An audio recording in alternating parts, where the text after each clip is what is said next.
Okay, here we go. Section 5.1 on page 232. If you've got a book in front of you, you can follow along with us. Page 232.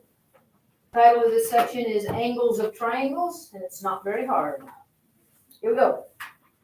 In the core concept right at the top, it talks about, well, first of all, you're going to hear me say this over and over and over and over again. Triangles have 6 parts, 3 sides, 3 angles. And depending on the size of those sides and angles, we have different names for the triangles. And you probably run into most of them already. Just want to remind you what they are. If we focus only on the sides, just the names of things that focus on the lengths of the sides. If you've got a triangle like this, for example, and you know, or you don't know actually, there's no marks on there to indicate anything.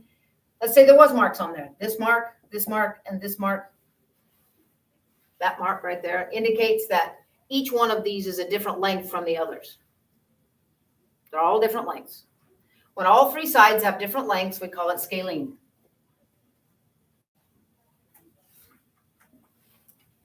If we make 2 of the sides equal and the other side not, it's isosceles.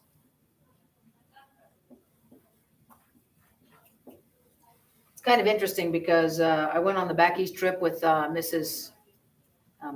Meekum and Mr. Jardine.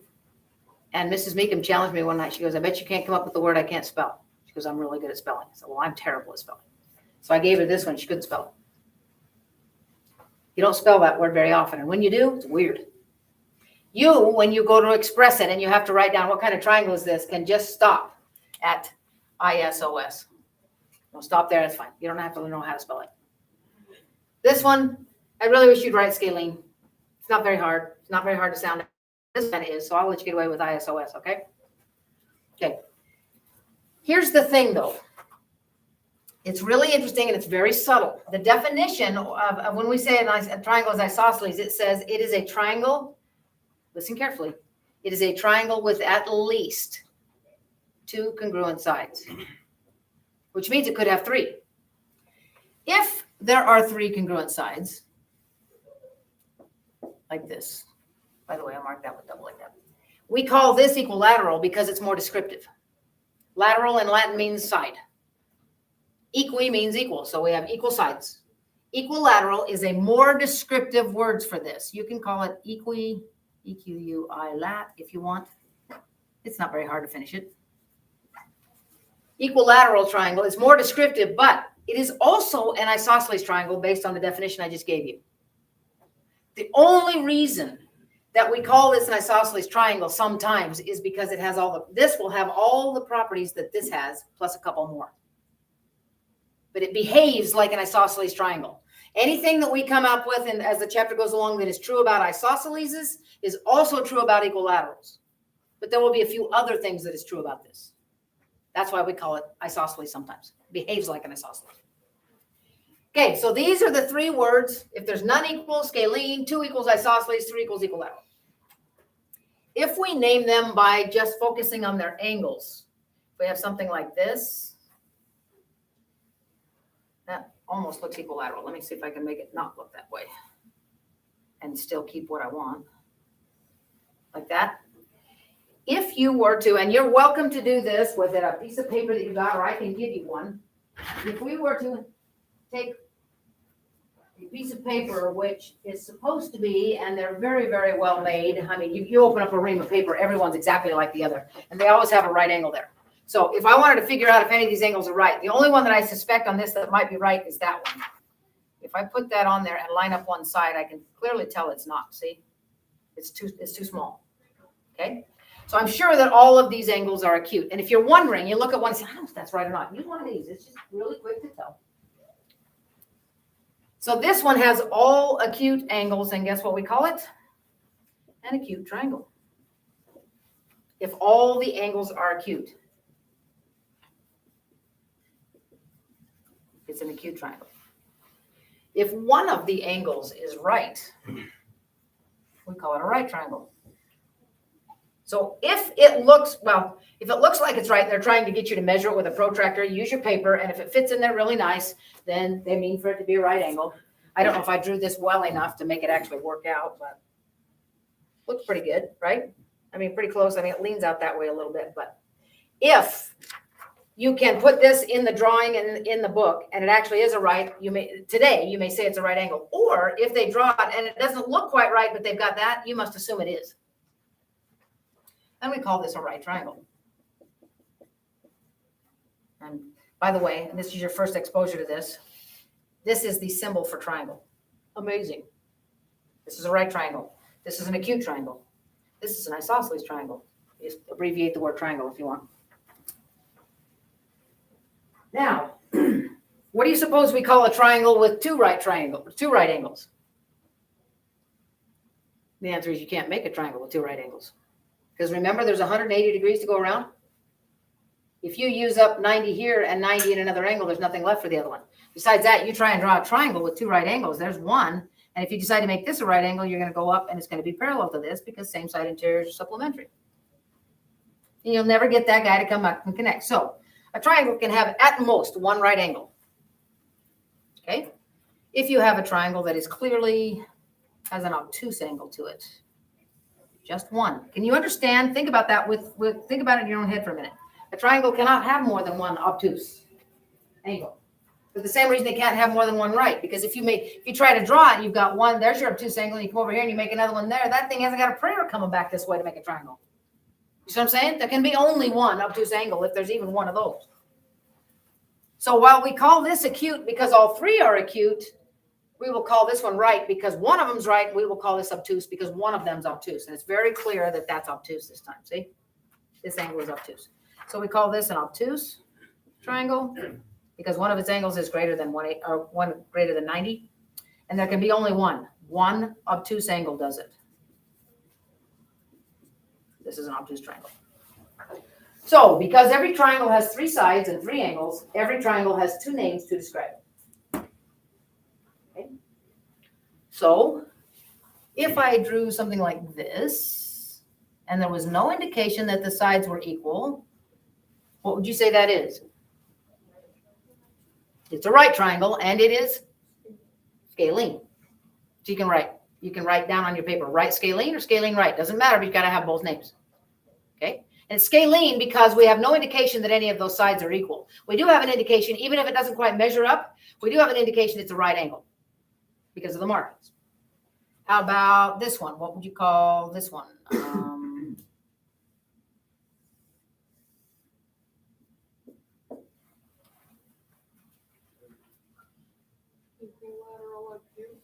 Equilateral acute or acute equilateral. Yep. Okay. By the way, equilateral triangles are also always acute. Not only that, every one of their angles is 60. They're always acute. Okay. How about this one?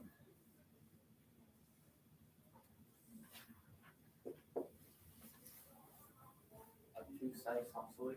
Yeah, it's an obtuse angle, and two of the sides are the same. Obtuse isosceles. Can you have an obtuse equilateral? No, you can't. There's some of these combinations you can't have. It won't work. How about this one?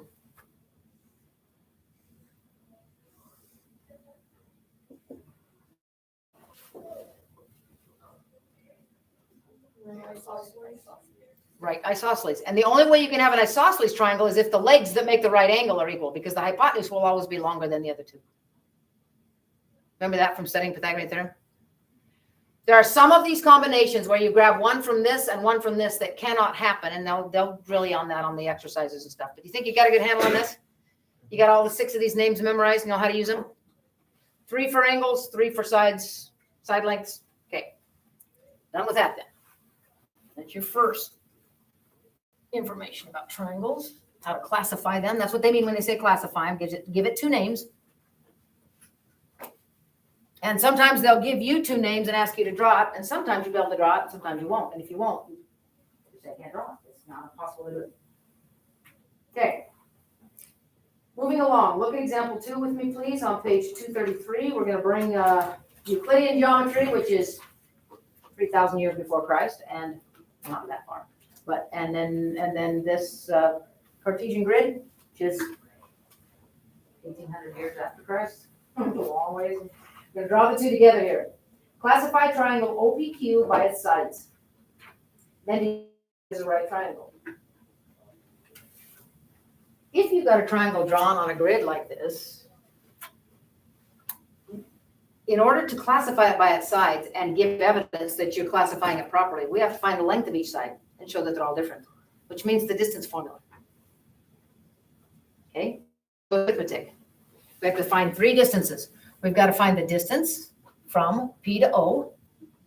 Got to find the distance from O to Q, and the distance from P to Q. And remember, it's Pythagorean theorem, but requires us to do some subtraction. So we're going to do most of the arithmetic in our heads. If I want to find from P to O, that's this little segment right here, I would say -1 minus 0 is -1 squared is 1. You see all the arithmetic I just did? You see what I'm doing? Got to subtract. To get the y values, it would be 2 minus 0, which is 2 squared is 4. So this is equal to the square root of 5. Okay, we want to go from O to Q. That's this green one. And we go 6 minus 0 is 6 squared is 36. 3 minus 0 is 3 squared is 9. That's the square root of 45, which is considerably longer than the square root of 5. Even if they're both irrational, they're obviously not the same. Then I got to do from P to Q, which is going to be -1 minus 6, which is -7 squared is 49. And 2 minus 3, which is -1 squared is 1. This is the square root of 50. Therefore, triangle POQ, or PQO, it doesn't matter. PQO is scalene. And here's my evidence. Scalene. These are all different. Therefore, scalene. We have to find the distance if they ask you to find it that way, if they want evidence for it. Now we have to determine if is it a right triangle. And I'm going to give you a break on this. You only have to check the lines that look like they might possibly be right. That's pretty clearly not right, and that one's very clearly not right. But this one might be. And the way we figure out if it's right or not is to determine if the green line and the blue line are perpendicular. And from last chapter, we have the means to do that. We compare the slopes, right? Slope of, so a little m means slope. Slope of PO is equal to, we can count it if you want, since it's already graphed. We can count it. The slope of PO is, if we start down here, is rise 2, run backwards 1. So the slope is -2 because we had to run backwards. And you just write the slope is 2, and you were just what counted it. That's all you got to do. So that I know how you came up with this. You just counted it, rise over run. Okay. And the slope, the other one that we suspect is perpendicular to it is the green one, and that's QO. And I can count out. If I start here, I would have to rise up 1, 2, 3, and run over 1, 2, 3, 4, 5, 6, which is very clear because that's what it says. And so rise 3, run 6 is a half. Ooh, I forgot the negative on that. This is a half. Okay, because it's leaning to the right. The blue one's leaning left. It should have a negative on it. Are those opposite reciprocals? Mm-hmm. Therefore, PQO is right. So therefore, it is a right scalene triangle. And here's your evidence. And sometimes you're going to have to go find the evidence. It takes a while. All the lengths are a little different. That's what you use with the distance formula. 2 of the sides are perpendicular, and it only takes 1 to make a right angle. Since they are opposite reciprocals, we know it's a right scalene. You good with that? That's it. Okay. The author wants you to find the slope of it.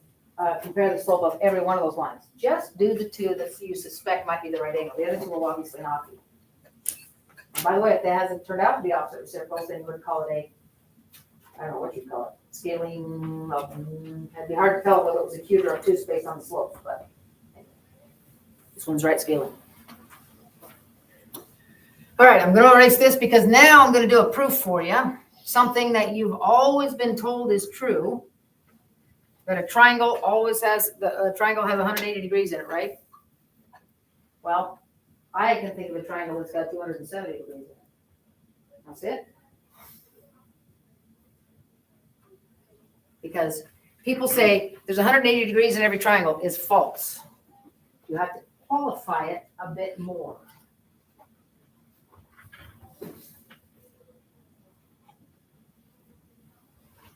I want you to imagine it's an old globe, and so none of the countries and stuff is correct anymore. There's been wars and things that have done it. But just think about these lines that they put on here, like right here. These are longitude lines, right? And they are roughly a time zone each. The ones that are drawn, it's 24. These are longitude lines. These guys that wrap around in bigger and bigger circles until you get to the equator, those are latitude lines. Yeah. So I want you to imagine yourself starting at the North Pole right here and walking along this longitude line right there, clear down to the equator. Where's the equator? Right there.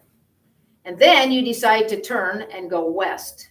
If you walk along this line and right there you turn to follow the equator, what's the angle you have to turn? 90. Do you agree? Okay. So we go along this. We have to go to a certain place that's just right. I can't even remember which one was on here, but just imagine yourself going a certain place to there maybe, and then you want to go back to the North Pole. What angle do you have to turn to follow this line? 90.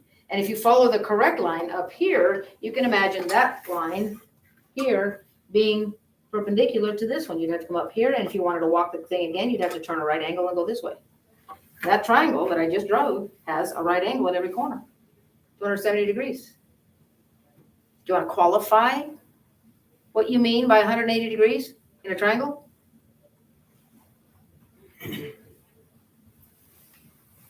I'll qualify it for you then. A triangle on a plane has 180 degrees. That's not a planar triangle, that's a spherical triangle. There's an entire new study. I spent an entire semester in college studying and barely got through it very far, called spherical geometry, where you do stuff like that.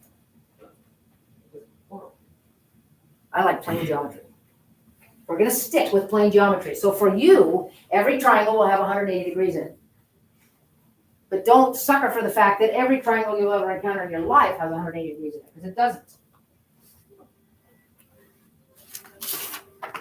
I want to show you a triangle. I want to show you an interesting little proof here. Let me get rid of that first. Cut this. Oh, I better do this on the cutting out a triangle here. Just any old triangle. I'm just randomly cutting.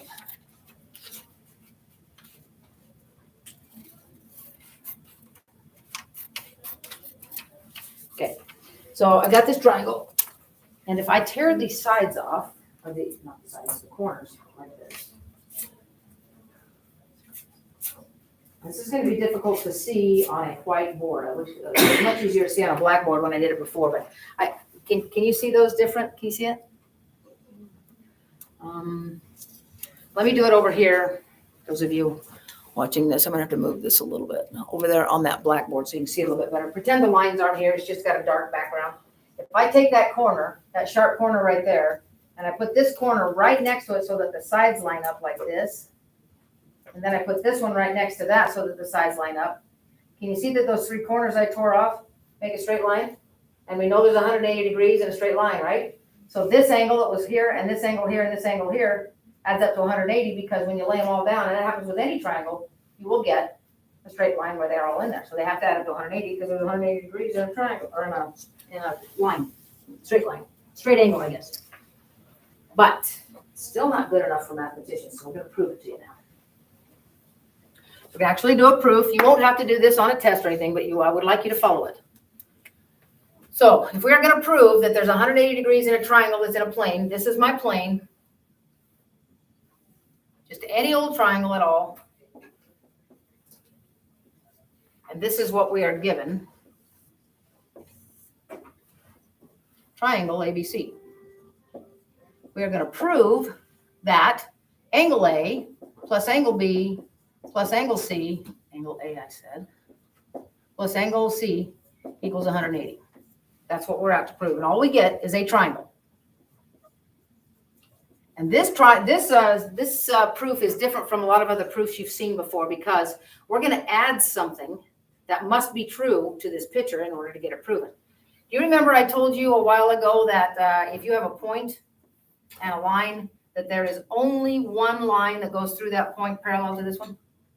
I'm going to draw that, and I'm going to actually write it here as part of the proof. Draw BD parallel to AC. The reason I can do that is because there is only one. And even if I don't draw it carefully enough to look like it's parallel, I'm going to say it's parallel. There is only one. I'm going to draw it through B, which is right there. So if I draw that, I know that drawing this is legal because there is only one. And I also know that since there is only one, I have drawn the one that's parallel. So I'm going to mark it. So I've given myself a pair of parallel lines, is what I'm saying. And I'm going to put a D on it so that I can reference it. Okay? So that's the first thing. And the reason why we're able to do this is the parallel postulate. We've never used that before, but that is the parallel postulate that says through a point not on the line, there's only one line through it that's parallel to the line. Okay, so I'm able to do that. Now I've got a couple of parallel lines. Here goes the proof. And probably some of you that are pretty good at proofs can already see how it's going to shape up. I'm going to give these angles that were formed when I drew this a name. I'm already calling, well, I'll call this 3. No, 2. 1, 2, 3. And from observing the picture, now that I've drawn that line, I can write down right now that angle 1 plus 2 plus 3 equals 180. Right?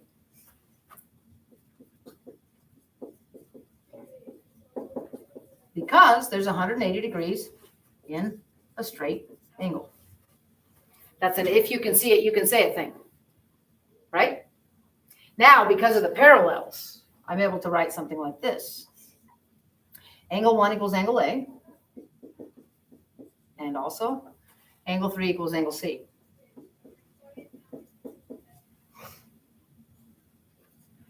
Not 4.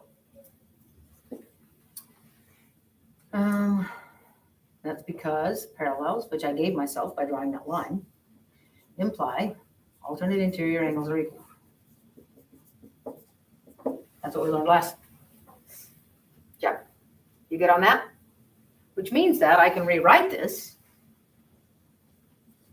And there's only going to be only one problem. I can replace angle 1 with A, and I can replace angle 3 with C. But can I replace angle 2 with B?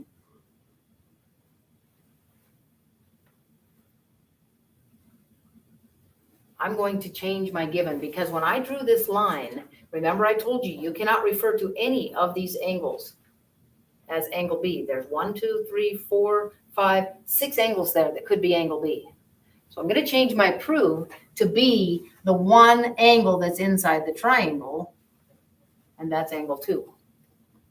Because as soon as I drew that line, B no longer could be a reference for this angle. So I'm changing my proof to reference the angle that's inside the triangle that I want. Now I'm good. Okay? You're going, can you just change the proof? Yes, to make it less ambiguous. Ambiguous means it has multiple meanings. To make it clear that it is this angle we're talking about that's near B, not any of the others. So yes, you can. So now I'm going to rewrite this thing and write angle 1, or excuse me, angle A plus angle 2 plus angle B, or C, is equal to 180, which is exactly what I wanted. Substitution. So that's a proof for why on a planar triangle that the 3 angles add up to 180. Just wanted to get that out there. That's what they're showing you on page 234. So are you convinced? Probably been convinced since your teacher told you the first time. But remember, it's a plane triangle. One that's not, doesn't mean, well, plane means on a flat surface. So we will use this theorem now that it's been proved. And any time that you want to write in a proof that this angle plus this angle plus this angle, whatever it's called, you want to say that that one plus that one plus that one equals 180, go right ahead. Your reason on the right will be because there's 180 in a triangle. That's a new reason. 180 in a triangle. Okay? But on the left side, you're going to have to say something like this. There'll have to be angles inside, on the inside of a triangle. And if you want to add them up and say equals 180, you can for this reason. I'll write that down. 180 in a triangle is an additional reason that you can now use, now that we've proved it. Okay, 180 in a triangle. Now I want to talk to you about what can happen if we extend one or more of the sides. Without doing a formal proof, I think I can convince you of what's going on here. If I have a triangle, any old triangle, and I extend one of the sides. And when you extend a side, you don't extend them both at that corner. In other words, if you extend this side out this way, you do not also extend this one. That causes all kinds of problems. You extend one of the two sides at an angle. I'm going to extend this bottom one out like this, and it creates a new angle, rather obtuse right there, right? It's called an exterior angle. These are interior angles. So if I number them,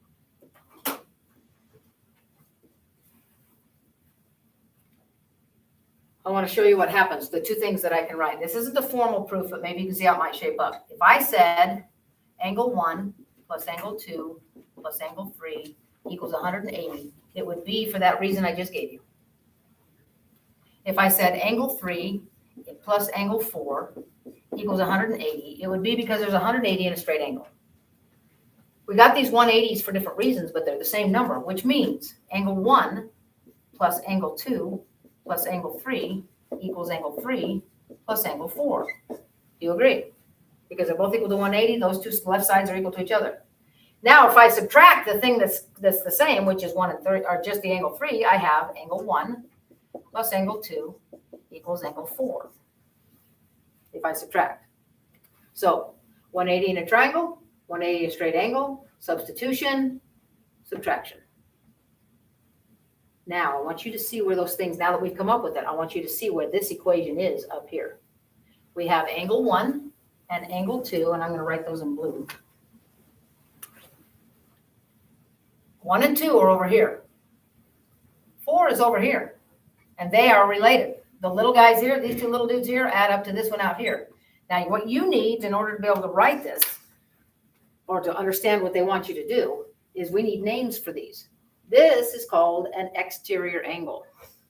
These two are interiors, but they are special with reference to angle 4. These are called remote interiors because you know what a remote is. The thing you turn the TV on without ever having to touch it from a long ways away. You're remote from it. You're away from it. 1 and 2 are farthest from 4. 3 is adjacent to 4, but 2 and 1, with respect to this extended angle, 2 and 1 are remote interiors with respect to angle 4. So what we say is the sum of the two remote interiors is equal to the exterior that they're remote from. So that if I drew the same triangle again, but extended a different side, like this, the angles that are remote from this angle are these two. Okay? And if I had another triangle like this and I extended this side, these are the two remotes to this. You following? Okay. The two remote interiors will add up to the exterior that they are remote from. Every time. So take a look at example 3 and what they're doing to you there. It says find angle JKM. And look, the only angles they gave you anything about are the two remote interiors and the exterior. And so we would write 70 plus x, those are the two remotes, we add them together, 70 plus x equals 2x minus 5.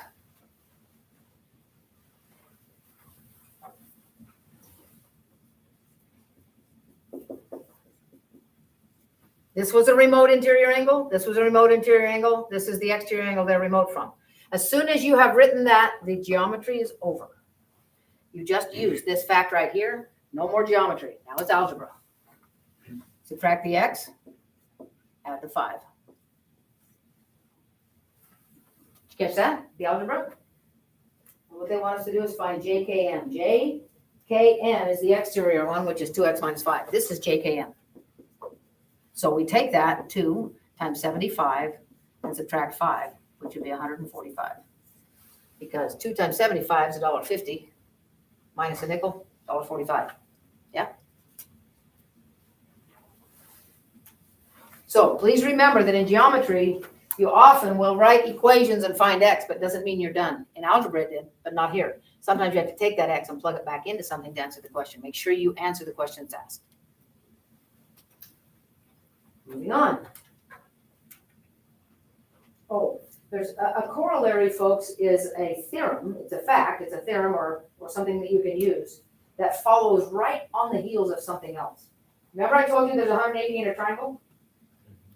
If it's a right triangle, then you've used up half of those degrees in the right angle, leaving 90, right? which means the other two angles have to be complementary. So in a right triangle, this is what we say. In a right triangle, we say, if this is the right angle, these two have to be acute, right? So we say this, the acute angles of a right triangle are complementary. Does that make good sense? That follows right on the heels of 180 in a triangle because we've used up 90 there, leaving 90 for these two to share. That makes them complementary. Okay, that's the corollary at the top of page 235.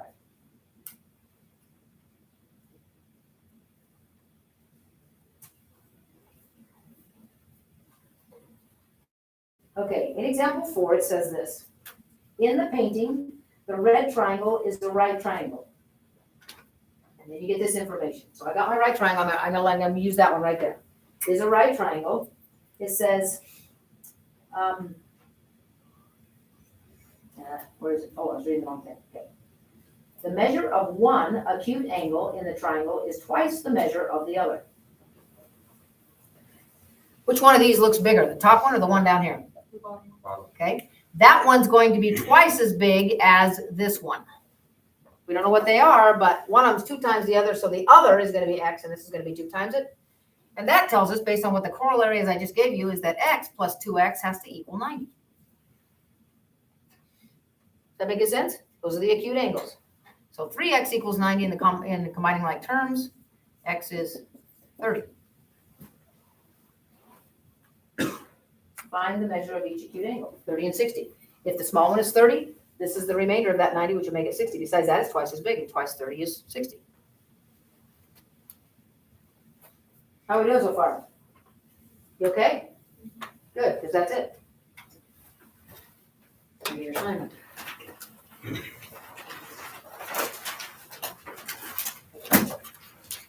Most of these will not take you very long because you're just trying to get used to looking at triangles and drawing conclusions. And if you followed what I said up here today, which wasn't very hard, you should be able to get through this pretty quick. However, it is 31 questions long.